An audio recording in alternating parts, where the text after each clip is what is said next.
Veronica.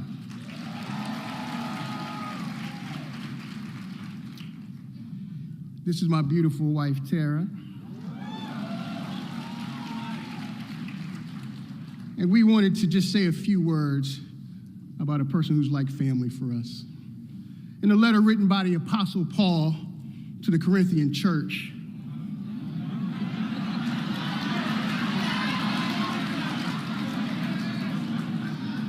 First Corinthians 15:10 notes the power of God's grace.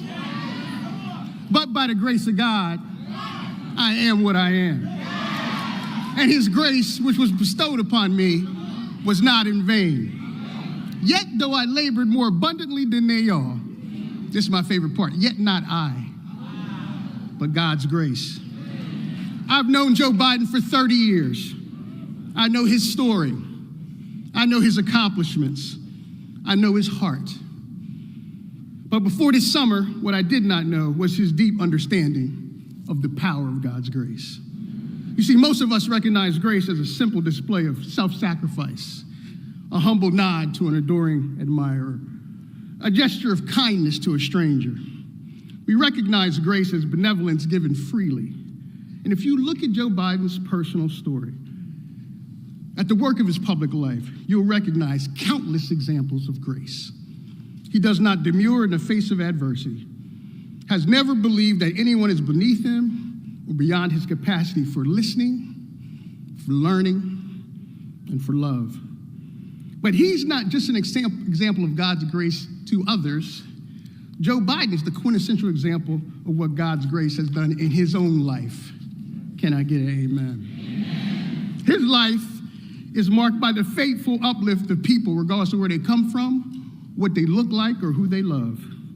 His is a life that reflects his service to the Black community, in particular, our historically Black colleges and universities.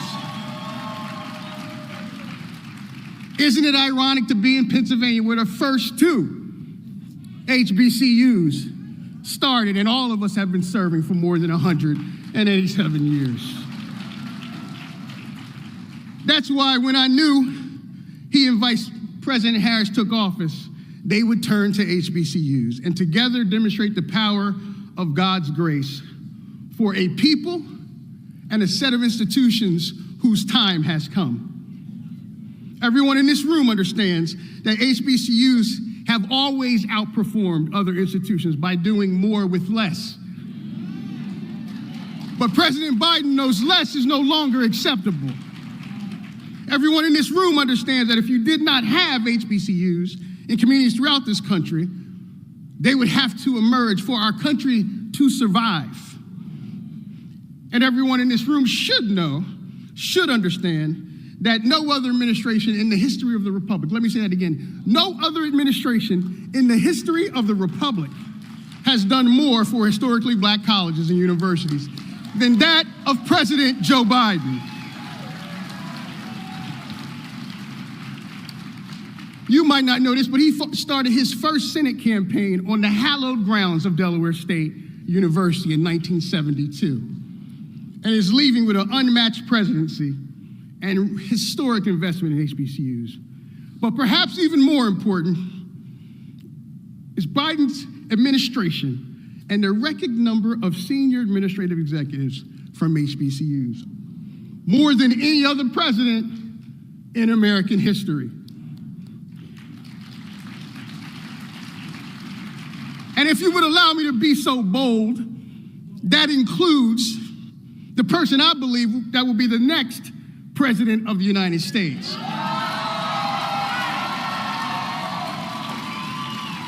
Can I talk about it for a little bit? Howard University graduate. Alpha Kappa Alpha Sorority Incorporated member. Prosecutor, senator, wife, cook, and bonus mom of the highest order, the Vice President of the United States, Kamala Harris.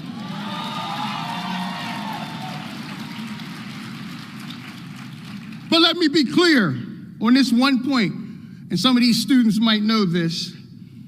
Joe Biden's been standing on business throughout his career. standing on big business. And let me tell you how that standing on business has changed the face of American politics. Brothers and sisters, you might be reminded when President Obama needed a running mate who reflected his values and could show up in every moment that mattered, he chose Joe Biden. Twice. When the great Jim Clyburn, a distinguished alum of South Carolina State University, spoke up from his beloved South Carolina in February 2020 and asked us to consider his choice for President of the United States. He simply said, we know Joe Biden, and Joe Biden knows us. And when Joe Biden secured the Democratic nomination for the president, he chose Kamala Harris, the first black woman to serve in that role.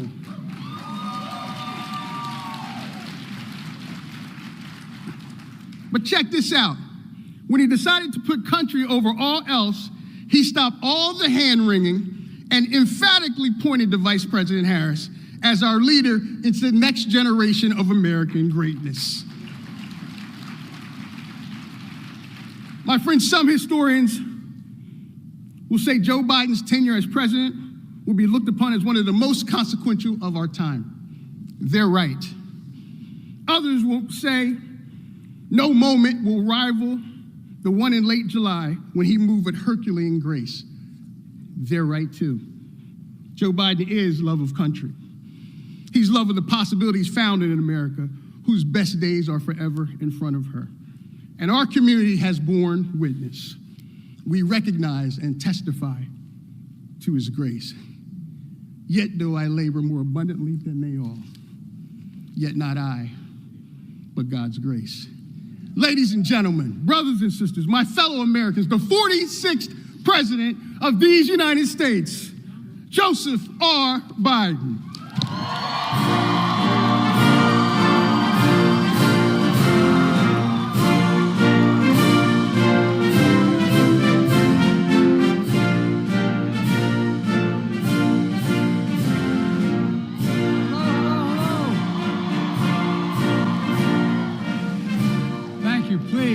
Please have a seat.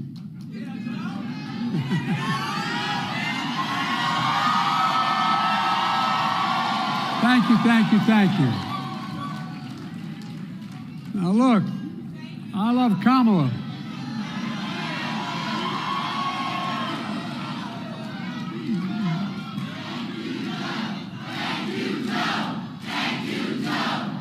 Thank you all. As the saying goes, you all brung me to the dance. Folks, I want to get something straight at the outset. I love Kamala. But Delaware State's the best HBCU in America.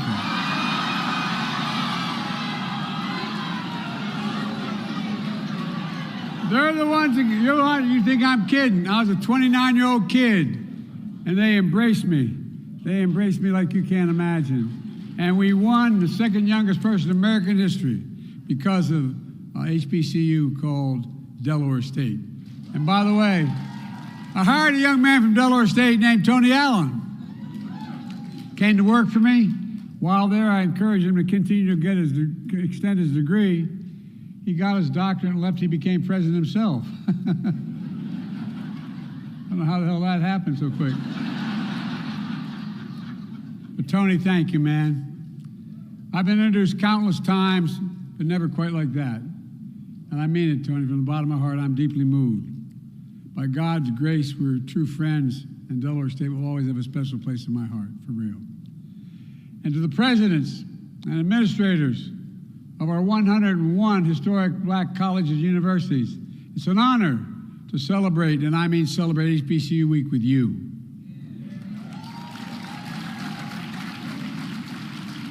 Before I begin, I want to make a quick reference the attempted assassination against our former president in Florida yesterday.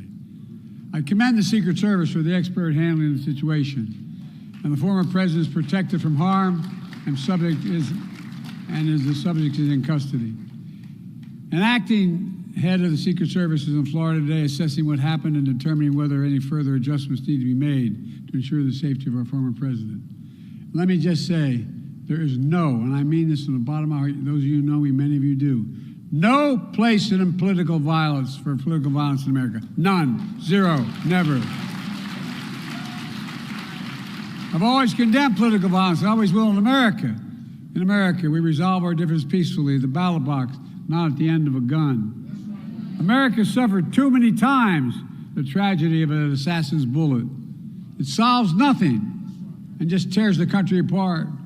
We must do everything we can to prevent it and never give it any oxygen. Folks, now to today's event.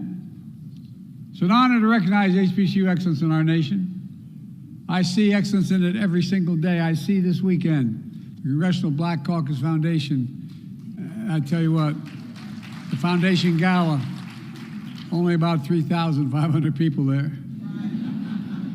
And I was happy, and I've been wanting to do this to celebrate the first ever White House brunch to celebrate Black excellence. Black excellence. Which many of you and your alumni attended. It's about time to point out what's already been done. I'm proud to have the most diverse administration in history. It taps into the full, I mean it. I made a commitment, my administration is going to look like America.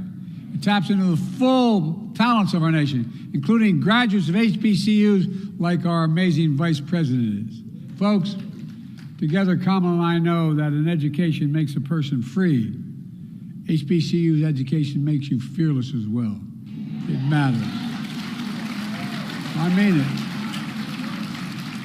More than 180 years, born under the shadow of slavery and Jim Crow, HBCUs have instilled a sense of purpose and freedom, a commitment to make a difference for all their students, to lift up not just yourselves, but others along the way. An institution grounded in the belief that every American of every race and every background, every zip code, and you know me, I mean this, should have a fair and equal chance to go as far as their God-given talents can take them. That's who we are. That's what we stand for. But as I've said before, we face an inflection point in history. It comes along every 6 or 7 generations. One of those rare moments in our history when the decisions we make now, right now, are going to determine the fate of our nation and the world for the next decades, for 6, 7 decades to come, and I mean it. When I wasn't going to run for president after my son died coming back from Iraq, I decided that I was going to write another book. I was going to write a book about the inflection points of world history, how it changed history, going all the way back to dealing with the printing press and how it's changed everything. But look, we're still in the battle. We're still in the battle for the very soul of America. In 2020, I ran, and I give you my word, this was the reason. I ran to redeem the soul of America, and restore decency and dignity to the office of the presidency. I ran to rebuild and expand the backbone of America, the middle class. And I ran to unite the country, remind ourselves that we can do anything we want to do when we do it together. 4 years later, we made incredible progress because Kamala and I kept our commitment to you to ensure that all our students and all of our colleges and universities should be able to succeed. That's why I signed an executive order reestablishing the White House initiative on HBCUs after my predecessor allowed it to lapse. Thank you, Dr. Trent, for leading it. I can't see you out there, but I'm sure you're there. Thank you, Tony and Dr. Glover, for leading my presidential board on HBCUs. I'm also proud to lead the first administration in history to have a working group from the Divine Nine in the White House.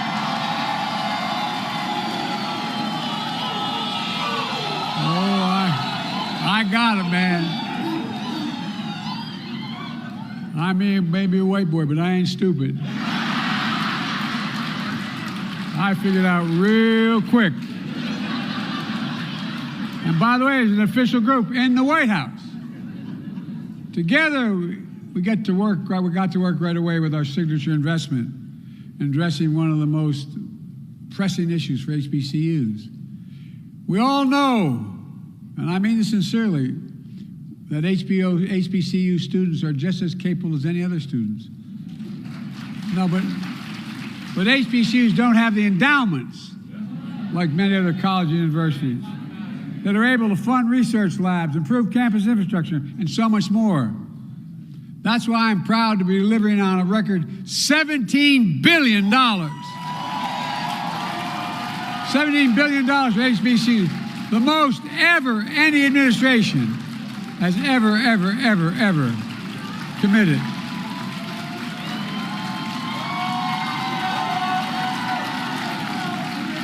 Stay where you were. We've already distributed well over $1 billion. Folks, look, I want to make something clear at the outset.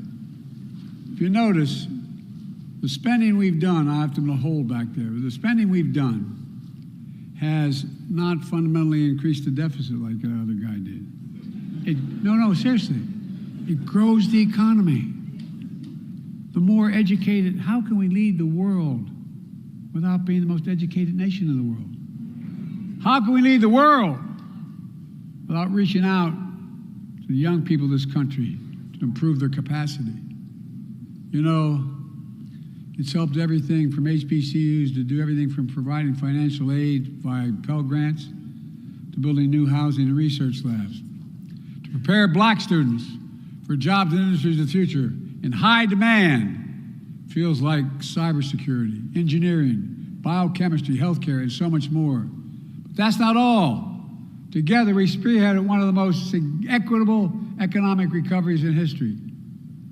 How, as I said, how can we be the strongest economy in the world and lead the world without the best education system, without taps into the talents of every student, every student. In fact, my Council on Economic Advisors issued a report this spring on the economic power of HBCUs. Here's what they found. They found HBCUs are engines of economic mobility in our country, raising the standard of living for everybody, for real. Despite representing only 3% of the colleges and universities in America, HBCUs are responsible for 40% of all black engineers, 50% of all black teachers, 70% of all doctors and dentists, and 80% of all black judges, and I'm increasing that number too.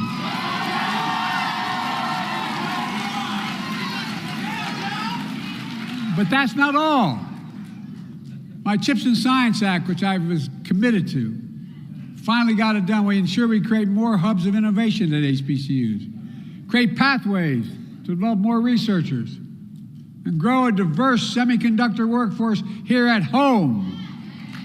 For example, I was in New York where I announced a significant chips investment with Micron, a leading semiconductor company that parented and partnered with Norfolk State University to build a 6,000 square foot high-tech facility for students and other researchers. My National Science Foundation just awarded $2 million to Clark Atlanta University to support their work in the HBCU CHIPS network, fueling semiconductor research and development, and a workforce capacity at HBCUs.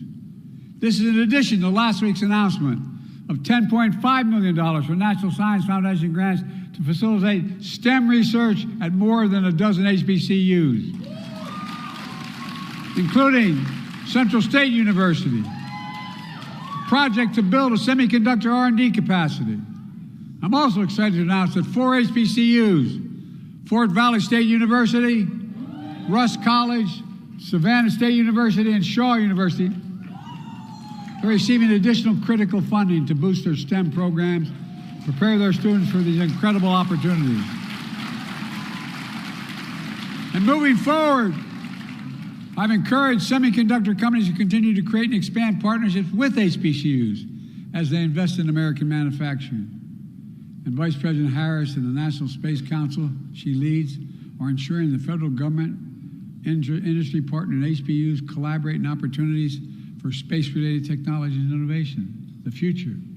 And folks, my Office of Science and Technology Policy is developing and sharing the best approaches across the entire government, how to expand STEM research and investments in HBCUs. In addition, my administration continues to diversify the federal workforce, starting by opening doors of opportunity like the HBCU Scholar Program that celebrates its 10th anniversary. I want to congratulate the 2024 cohorts of scholars, the largest cohort, all of whom are with us. Stand up if you're here. All right.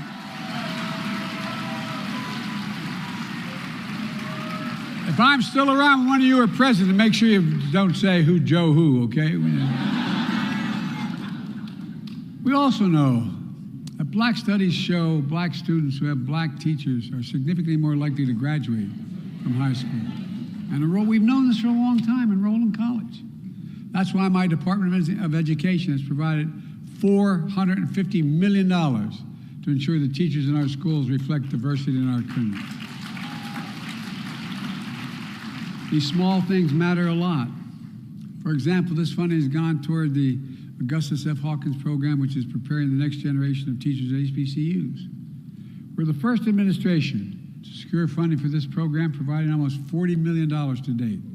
And today, I'm proud to announce 4 more HBCUs: Grambling State University, Morehouse College. Oh, I'm so tired of hearing about Morehouse, man.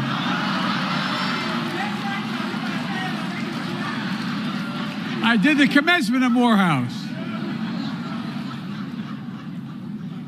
One grad came up to me, Mr. President, you're not a Morehouse man. The closest I get was doing the commencement. North Carolina Central University and Prairie View A&M University. They're being awarded new grants to increase teacher diversity. We know that while a college degree is still a ticket to the middle class, that ticket is becoming too expensive. That's why we've increased the maximum Pell Grant by $900 a year. The largest increase in a decade. It matters because HBCUs have twice the percentage of Pell Grant students as non-HBCUs. And my administration also relieved the debt of 5 million Americans, including a significant number of black borrowers. That means you can now start a business, you can buy a home, save for your children's school, give back to your community, and it grows the economy for everybody. It's not the cost, it grows the economy. There's so much more we're doing to help more HBCU students walk into a life of generational wealth and to be providers for their families, leaders of the communities, dreamers and doers of the nation. In fact, in just 4 years, working with HBCU leaders, we're making the most significant investment in Black America ever in American history. But look, we have to be honest about the forces we face. We gather together in a year when we commemorate 2 of our nation's most historic achievements. The 70th anniversary of Brown versus the Board of Education desegregated our public schools. It laid the groundwork for the Civil Rights Act of 1964 and outlawed discrimination in employment and public places, in which we've just observed its 60th anniversary.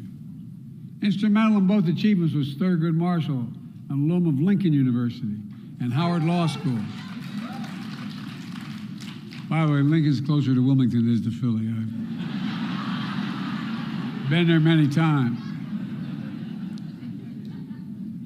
And generations of HBCU educators and students who came before. It opens the doors of hope and opportunity for a generation of Black Americans and for the entire United States of America. It really does. But today, affirmative action and the values of diversity, equity, and inclusion are under attack like not long since I started as a young civil rights guy. Books are being banned. History is being erased. HBCUs have received bomb threats. And right now, lies and hate are being spread about Haitian Americans in Ohio. It's wrong. It's simply wrong. And it must stop. There are those who want a country for some of us, but not for all of us. But I've always believed that the promise of America, and I mean it sincerely, is big enough for everyone to succeed. No, I really mean it, everyone. And there's been no more important voice for that truth than the black community in our HBCUs. That's what I see in your students.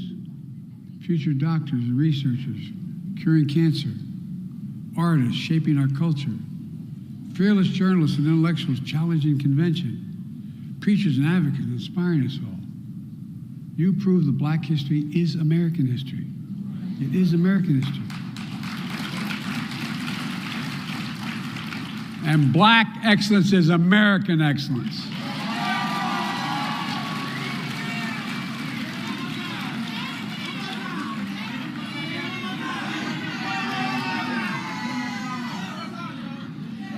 Well, let me tell you something. If I show up on your campus, you better be nice to me.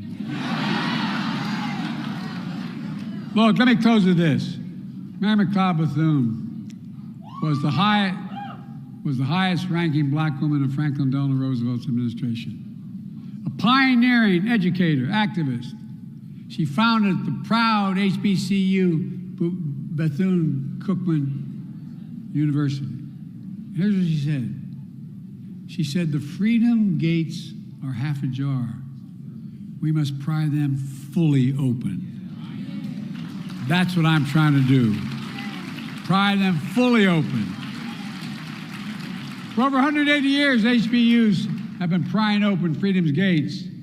For the past 4 years, Kamala and I, with the help of all you and great leaders out there in the city that I serve with in the Congress and the Senate, are pushing right alongside them. And God willing, as HBCU graduate, the future President of the United States is going to soon be sitting behind the Resolute desk, pushing the gates of freedom open once and for all.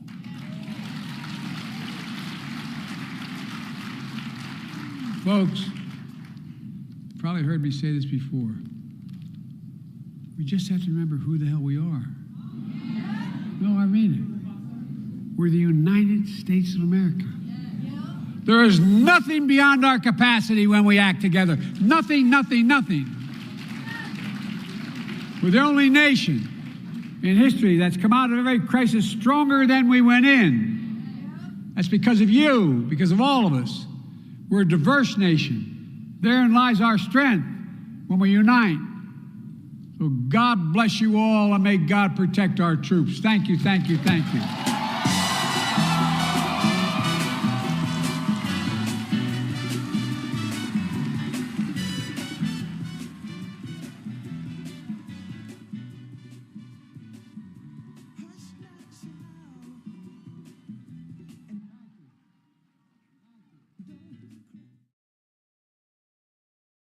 I'd walk out of my grandfather fitting his home up in Scranton, Pennsylvania. He'd yell, Joey, keep the faith. And my grandmother would yell, no, Joey, spread it.